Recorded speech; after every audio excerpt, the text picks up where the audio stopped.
இந்த உலகத்தில் யாரோ எங்கேயோ ஒருத்தர் இந்த சோசியல் மீடியாவை நான் யூடியூப்பை கண்டுபிடிச்சதால தான் நான் இப்போ இந்த இன்ஃபர்மேஷனை உங்ககிட்ட சொல்ல முடியுது. இந்த உலகத்தில் தினம் தினம் புது டெக்னாலஜி வந்துக்கிட்டே இருக்குது. இந்த புது டெக்னாலஜி வர காரணமாக இருப்பதே புது கண்டுபிடிப்புகளால் தான். இந்த கண்டுபிடிப்புகளுக்கெல்லாம் காரணமாக இருப்பது மனிதன்கிட்ட இருக்கிற அடங்காத ஆர்வத்தினால தான். ஆதிகாலன் மனிதன் கண்டுபிடிச்ச நெருப்பிலிருந்து இன்னைக்கு இருக்கிற அல்ட்ரா மாடர்ன் மனிதன் கண்டுபிடிச்ச ஏஐ டெக்னாலஜி வர இந்த உலகத்தில் பல மாற்றத்தை கொண்டு வந்திருக்கு. இதுக்கு எல்லாத்துக்கும் அடிப்படை காரணமே மனிதன்கிட்ட இருக்கிற ஆர்வம் தான். இந்த ஆர்வம் தான் விலங்கிலிருந்து மனிதனை மீட்டெடுத்துச்சு. மனிதன்கிட்ட இருக்கிற ஆர்வத்தை உளவியல் ரீதியாகவும் நரம்பியல் ரீதியாகவும் எப்படி வேலை செய்யுதுன்னு பார்க்கலாம்.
பிரிட்டிஷ் கனேடியனான டேனியல் பெர்லின் ஒரு உளவியல் அறிஞர்.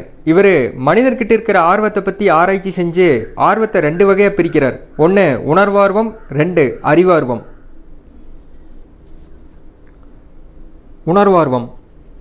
தியேட்டரில் புதுசாக என்ன படம் ரிலீஸ் ஆகியிருக்கு, ஹோட்டல்ஸில் என்ன புது மெனு ஐட்டம் வந்திருக்கு, ட்ரெண்டிங்கில் இருக்க புது ஃபேஷன் ஹேர் கட் என்ன, ட்ரெண்டிங்கில் இருக்க புது ட்ரெஸ் என்ன, புதிய இடத்துக்கு ட்ரிப் போகிறது, இப்படி புதுசாக இருப்பதை விரும்புகிறவங்க தான் உணர்வார்வம் இருக்கிற மனிதர்கள்.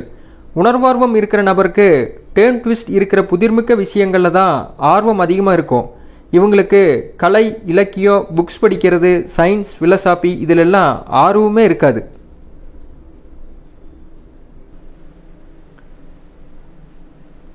அறிவார்வம். அறிவார்வம் இருக்கிற மனிதர்கள் எதேச்சியாக கீழே கிடக்கிற காகிதத்தை பார்க்குறப்ப அதில் என்ன இருக்குன்னு ஆர்வத்தோடு அதை படித்து பார்ப்பாங்க. இவங்க தான் அறிவியல் ஆராய்ச்சி, தத்துவ ஆராய்ச்சின்னு இப்படி எப்பவும் ஆராய்ச்சி பண்ணிக்கிட்டே இருப்பாங்க. தனக்கு எதிரில் ஒரு சம்பவம் நடந்துச்சுன்னா இந்த சம்பவம் ஏன் நடந்துச்சு, எப்படி நடந்துச்சுன்னு இப்படி அந்த சம்பவத்தை பற்றியே யோசிப்பாங்க. உணர்வார்வம், அறிவார்வம் இந்த 2லேயுமே மேலும் 2 பிரிவு இருக்குது. 1 பொது ஆர்வம், 2 சிறப்பார்வம். பொது ஆர்வம். பொது ஆர்வம் இருக்க நபர்கள் தனக்கு போர் அடிக்காமல் இருக்க அடிக்கடி மொபைல் ஃபோனில் மெசேஜ் செக் பண்ணுவாங்க. ஃபேஸ்புக், இன்ஸ்டாகிராம், த்ரெட்ஸ் இப்படி சோசியல் மீடியாவிலேயே எப்பவும் மூழ்கி இருப்பாங்க.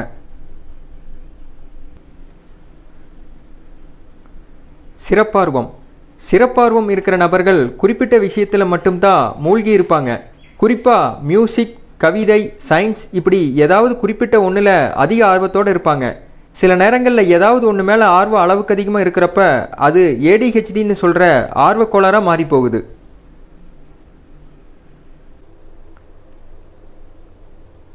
ஆர்வத்தின் உளவியல்.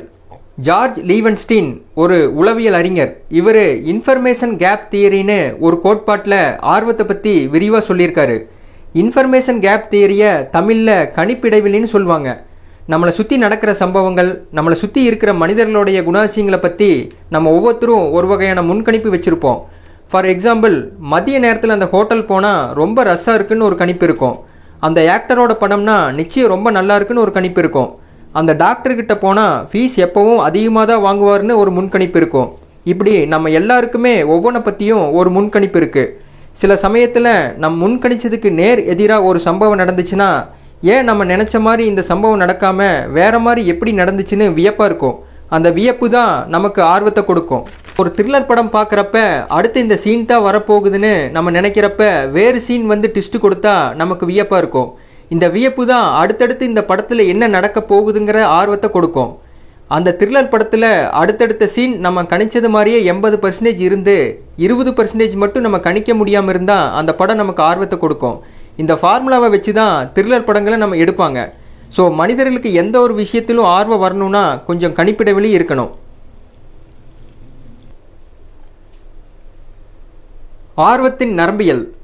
மனித மூளையில் மொத்தம் 86 பில்லியன் நியூரான் செல்ஸ் இருக்குது. மூளையில் இருக்கிற செரிபெல்லம்ங்கிற பகுதியில் மட்டும் 69 பில்லியன் நியூரான் செல்ஸ் இருக்குது. கார்டெக்ஸ் பகுதியில் மட்டும் 16 பில்லியன் நியூரான் செல்ஸ் இருக்குது. மீதி இருக்கிற மூளை பகுதியில் மொத்தமாக 1 பில்லியன் நியூரான் செல்ஸ்க்கும் குறைவாக இருக்குது. செரிபரல் கார்டெக்ஸ் பகுதி தான் மனிதனது சிந்திக்கிற இடம். இந்த செரிபரல் கார்டெக்ஸ் பகுதியில் நியூரான் செல்ஸ் ரொம்ப அடர்த்தியாக நெருக்கமாக அமைஞ்சிருக்கு. மனிதனால் ஆர்வத்தோட ஏன் எதனாலின்னு கேள்வி கேட்கறதுக்கும் அதற்கான பதிலை ஆர்வத்தோட தேடுறதுக்கு காரணமே இந்த நியூரான் செல்ஸோட அடர்த்தியான பேக்கிங்னால தான். நம்மளோட ஆர்வத்தை அதிகப்படுத்தும் சம்பவங்களும் விஷயங்களும் நம்மளை சுற்றி நடக்கிறப்ப நம்மளோட மூளையில் லெஃப்ட் கார்டெக்ஸ் மற்றும் லேட்ரல் ஃப்ரீ ஃப்ரான்டல் கார்டெக்ஸுங்கிற பகுதி தான் அதிகமாக வேலை செய்கிறது தெரிய வந்திருக்கு. ஆர்வத்தை தூண்டும் 4 விஷயங்கள். பொதுவாக மனிதருக்கு ஆர்வத்தை தூண்டுறது 4 விஷயம். 1 புதுமை, 2 புதிர், 3 நிச்சயிக்க முடியாமல் சவால் தர்றது, 4 முரண்பாடானவை. இந்த 4 விஷயமும் எப்போதும் மனிதர்களோட ஆர்வத்தை தூண்டிக்கிட்டே இருக்கும். இந்த உலகத்தில் இருக்கிற அதிகமான மனிதருக்கு உணவு, மது, பெண், சுகம் இது மேலே இருக்கிற ஆர்வம் குறைவதே இல்லை. மனிதனுக்கே இருக்கிற இந்த தனித்துவமான ஆர்வம் தான் மனிதனை இந்த உலகம் முழுவதும் பரவ செஞ்சு எல்லா இடத்துலையும் மற்ற பிராணிகளை விட வெற்றிகரமாக இன்னைக்கு வர வாழ வச்சிருக்கு. அடுத்து வேறொரு இன்ட்ரெஸ்டிங்கான இன்ஃபர்மேஷனோட உங்களை மீட் பண்ணுறேன். பாய்.